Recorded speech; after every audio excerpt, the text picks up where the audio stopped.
खबरों में आगे बढ़ेंगे, बात करेंगे बिहार की, जहां पर प्रशांत किशोर की तरफ से स्टेटमेंट सामने आया। वो कहते हैं कि नौकरी देंगे।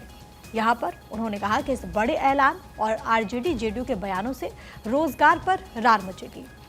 प्रशांत किशोर ने इमामगंज में जितेंद्र पासवान के लिए वोट मांगा और कहा कि अच्छे लोगों को राजनीति में लाना जन स्वराज का मकसद है। किशोर की चुनौती, बिहार के युवाओं को बिहार में ही रोजगार मिलेगा। जन स्वराज पार्टी के वो संस्थापक हैं और प्रशांत किशोर बिहार में बेरोजगारी के मसले को लेकर के जमकर हमलावर इन दोनों नजर आते हैं। चाहे वो नीतीश कुमार हो, चाहे वो आरजेडी सुप्रीमो लालू प्रसाद यादव हो, उनकी पार्टी को चुनौतियां भी देते रहते हैं। यहाँ पर जब वो पहुंचे थे गया में, यहाँ पर इमामगंज में, तो उन्होंने कहा कि जन स्वराज पार्टी बिहार के युवाओं को उनके राज्य में रोजगार देगी।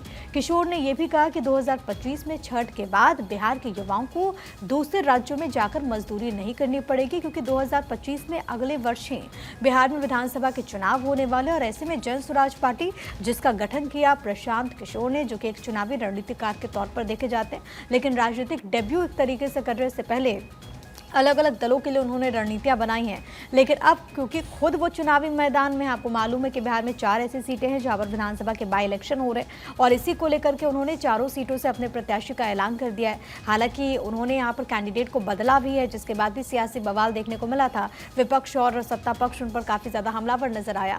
लेकिन कुल मिलाकर के प्रशांत किशोर ने इस चुनावी दौर में एक तरीके से बेरोजगारी के मसले को लेकर के सवाल उठा दिए आरजेडी के शासनकाल पर, यानी कि 15 वर्ष जब आरजेडी की सरकार थी, लालू प्रसाद यादव मुख्यमंत्री थे उस पे, और उसके बाद आप समझिए 16, 17, 18 साल जब से नीतीश कुमार बिहार के मुख्यमंत्री हैं, कभी वो महागठबंधन का हिस्सा होते हैं, कभी वो एनडीए का हिस्सा होते हैं, उन पर भी यहाँ पर हमलावर नजर आए प्रशांत किशोर। और उन्होंने कहा कि बिहार का दुर्भाग्य है कि यहाँ के जो लोग हैं वो नौकरी करने के लिए दूसरे राज्य चले जाते हैं। ऐसी सिचुएशन नहीं आएगी, क्योंकि 2025 के बाद हम खुद युवाओं को नौकरी बिहार में उपलब्ध करवाएंगे। और देखना होगा कि विधानसभा चुनाव में बिहार की जनता आखिरकार क्या फैसला करती है।